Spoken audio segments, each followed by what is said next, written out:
उन्वान एतबार की दीवार कहानी। एक दफा का जिक्र है कि एक पुरस्कून बस्ती में एक बूढ़ा फनकार रहता था जो मिट्टी के खूबसूरत खिलौने बनाता था। उसका एक छोटा सा पूता था जो हमेशा अपने दादा को मेहनत से काम करते देखता रहता। एक दिन पूते ने तजस्सुस से पूछा, दादा जान, आप इतनी मेहनत से ये खिलौने बनाते हैं, लेकिन अगर ये गर टूट जाएं तो क्या होगा? दादा ने नरमी से मुस्कुराकर जवाब दिया, बेटा, मिट्टी का खिलौना टूट जाए तो दोबारा बन सकता है। मिट्टी दोबारा गोंधी जा सकती है और उसे नई शक्ल दी जा सकती है। लेकिन एक चीज ऐसी है जो अगर एक बार टूट जाए तो दोबारा कभी वैसी नहीं बनती। लड़का हैरान हुआ और पूछा, दादा जान, वो क्या चीज है?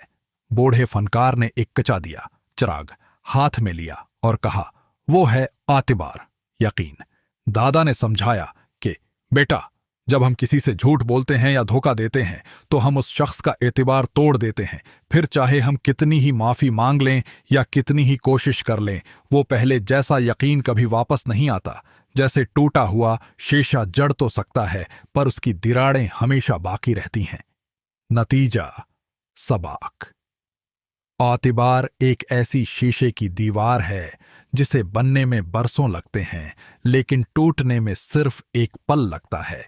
उसलिए हमेशा सच बोलें ताकि लोगों का आप पर यकीन कायम रहे।